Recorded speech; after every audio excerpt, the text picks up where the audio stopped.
Hello नमस्कार, स्वागत आहे तुमचं परत एक सुंदर अशा माझ्या व्हिडिओमध्ये. तर कसे आहात सगळे? मस्त मजेत ना? तर हा व्हिडिओ आहे माझा डेली रुटीनचा, म्हणजेच सकाळी 6 ते 9 पर्यंतचा आहे. तर सकाळी मी असे म्हणजे डेली रुटीनचे मला भरपूर कमेंट येतात की डेली रुटीनचे व्हिडिओ करताय, तर मला का जमत नाही आहेत. तर ह्या व्हिडिओमधून तुम्हाला मी नक्कीच सांगणार आहे. तर त्यासाठी नवीन कुणी चॅनलला जॉईन झालं असेल तर नक्कीच सबस्क्राईब करा आणि बेल आयकॉन दाबायला विसरू नका. आणि छान सुंदर असे व्हिडिओ आवडत असेल तर लाईक शेअर सबस्क्राईब करा विसरू नका. तर इथं मी सकाळी उठली होती आणि अगोदर माझा ब्रश वगैरे झालेला होता, चहा वगैरे ठेवलेला होता मी इकडं. आणि जवळपास 6:30-7च्या दरम्यान मी मुलांना उठवलं आणि अभ्यासाला बसवलं. तर मी चहा ठेवला होता, चहा होईपर्यंत पीठ मळून घेतलं आणि चहा झाला.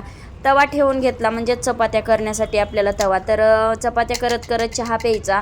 म्हणजे मी माझं दररोजच म्हणजे असं असतं, अगोदर चहा म्हणजे ब्रश वगैरे सगळं झाल्याच्या नंतर मी हा व्हिडिओ घ्यायला सुरुवात केली होती. कारण की खूप घाई वगैरे होती आणि सकाळी मला पॉसिबल होत नाही व्हिडिओ करणं. कारण की सकाळी 6 वाजल्यापासून ती जवळपास 8 वाजेपर्यंत खूप घाई असती आणि बाकीचे कामं मला नाही म्हणलं तरी 9-10 पर्यंत जातात.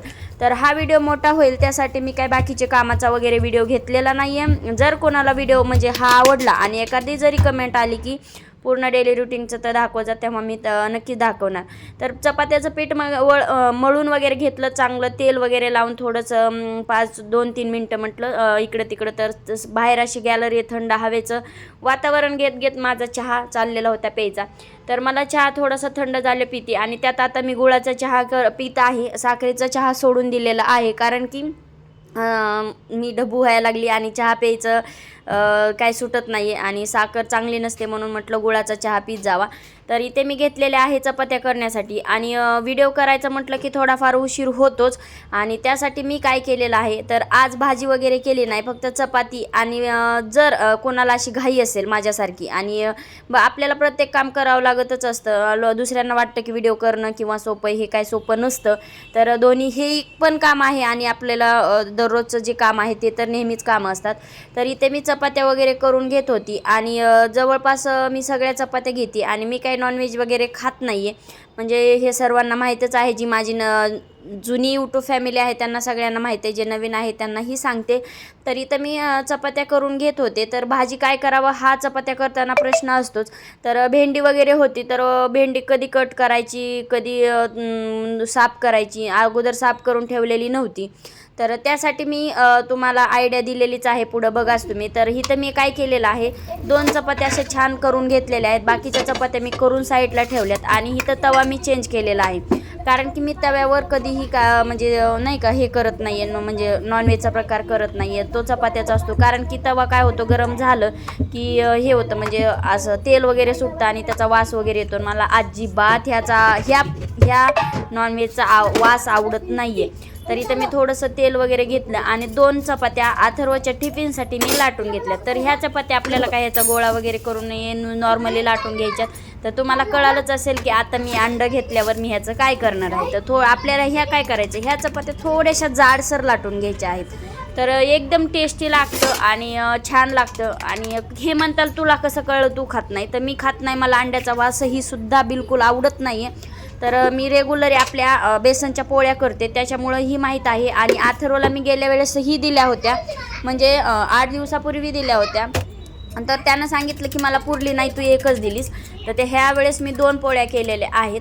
तर इथे मी तवा, हा माझा डोश्याचा तवा आहे, हा खराब झाला आहे म्हणून आता मी एवढा डोसे वगैरे काही केले नाही आहेत. तर मी हा तवा यूज करते. आणि जो आपला तवा असतो खोलगट, त्याच्यावर इकडं तिकडं अंड्याची पोळी टाकली की पसरत नाही आहे. तर ह्याच्यावर थोडासा प्रॉब्लेम होत आहे. म्हणजे अंड्याची पोळी म्हणजे अंड्याचं सारण टाकलं की थोडंसं इकडं तिकडं पसरतं आहे, तर समजून घ्या. आणि आपला चपात्याचा तवा कसा खोलगट असतो त्याच्यामुळे इकडं तिकडं जात नाही आहे, त्याच्यामुळे एकदम छान आणि व्यवस्थित पोळी येते. तर ह्याचं पण काही नाही, व्यवस्थित येते पोळी, फक्त थोडंसं पलटी करायला. तर इथं मी तेल वगैरे अगोदर घेतलं नव्हतं. एक साईडनं चपाती थोडी कच्ची भाजू दिली आणि दुसऱ्या साईडनं पलटून घेऊन अंड्याची पोळी टाकली. तर इथे साईडला गेलं होतं आणि नॉर्मली थोडंसं तेल टाकून मी साईडनी अंड्याची पोळी म्हणजे जी चपाती आहे ती आपली पलटून घेतली. म्हणजे अशानं काय होतं. आणि ह्याच्यावर आपण मुलांना ज्या भाज्या आवडत नाही आहेत त्या भाज्याही आपण टाकू शकतो, जसं की कोबी, मेथी.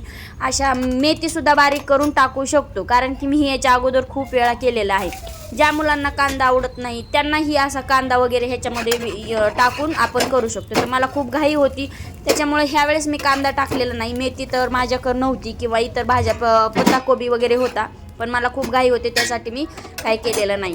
तर इथे मी एक पोळी बनवून घेतलेली आहे आणि तवा खूपच जास्तीच गरम झालेला होता आणि घाई पण खूपच होती. तर इथं मी दुसरंही अंडं फोडून घेतलं, म्हणजे जवळपास त्याला 2-3 अंड्याच्या पोळ्या, म्हणजे नाही का 3 अंडे टाकून अशा 2 चपात्या करून दिल्या. 2 चपात्यामधली थोडीशी ठेवली शिल्लक, म्हटलं आल्यावर वापस खाईल आणि शाळेमध्ये एवढी यूज होती का नाही.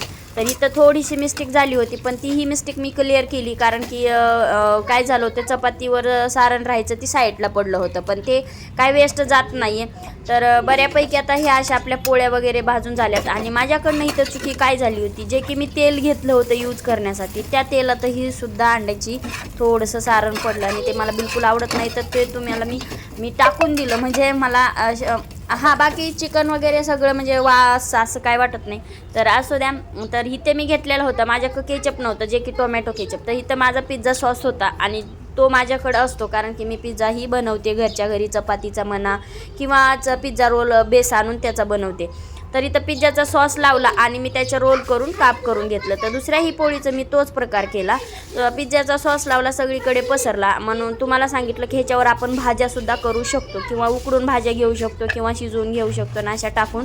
तर इथं मस्त अथर्वचा आता टिफिन बनवायला चालू आहे. तर अथर्वला तसे 2 डबे द्यावा लागतात, पण व्हिडिओ करायचं म्हटलं की थोडा उशीर होतो. तर त्याच्यासाठी मी एकच डबा देते आणि कधी कधी 2 देते आणि कधी काही फ्रूट वगैरे असलं तर देते. ते फ्रूटसुद्धा माझ्या आज लक्षात नाही राहिलेलं. तर ह्या व्हिडिओला म्हणजे सकाळी व्हिडिओ बनवायचं म्हटलं खूप अवघड कठीण काम असतं. तर इथं अथर्वचा डबा वगैरे सेट झालेला आहे. तर ह्या अशा इथं आता भांडे वगैरे आहेत. हे भांडे वगैरे मी एकत्र ठेवलेत, कारण की जो म्हटलं ना अंड्याचा जो प्रकार आहे तो खूप आहे, आणि जी अंड्याची भांडे आहेत ती मी वेगळीच ठेवली होती. तर इथं अथर्वसाठी पाणी आणि मग आंघोळीसाठी, तर त्यालाही आंघोळ घातली, मीही आंघोळ केली, एकदम फ्रेश झाली आणि त्याला आवरायला सांगत होती आणि जवळपास त्याचं आवरलेलं होतं. तर इथं बघा असं बाहेर गॅलरीत आली की एकदम छान असा सूर्यप्रकाश येतोय. सकाळ सकाळ खूप कोवळं ऊन येतं माझ्या गॅलरीत, पण बसायला काय उठायला काय टाईम भेटत नाही. तर अथर्वला मी घेऊन खाली गेली, तर त्याला म्हणले की मी उशीर झाला आहे, त्याच्यामुळे तो ऑलरेडी माझ्यावर रागावलेलाच होता. की तो बोलत होता मला टीचर ओरडतील असं तसं. तर मीच त्याला ओरडत होते की बाबा तू लवकर उठत जा. मी त्याला 6:30 म्हणजे 6 वाजल्यापासून त्याला उठवत होते. तर घरी आले तर तुम्हाला माहीतच आहे माझी भाची माझ्यापाशी आहे, तर इथून वरनं बघत होती, तर हाय करत होती. तिला मी ती राहते, कधी कधी उशीर झाला घाई झाली की तिला मी ठेवते. तर फायनली मी आता घरी आले अथर्वला सोडून, आणि आल्या तिने मारली बघा माझ्या गळ्यात मिठी. आणि काय बोलते हे तुम्हीच ऐका आणि मला कमेंट करून सांगा काय म्हणते ती, ज्याला समजलं त्याला. किती दिवस झाले गेले होते? किती दिवस झाले गेलती? मी 1 दिवस झाला.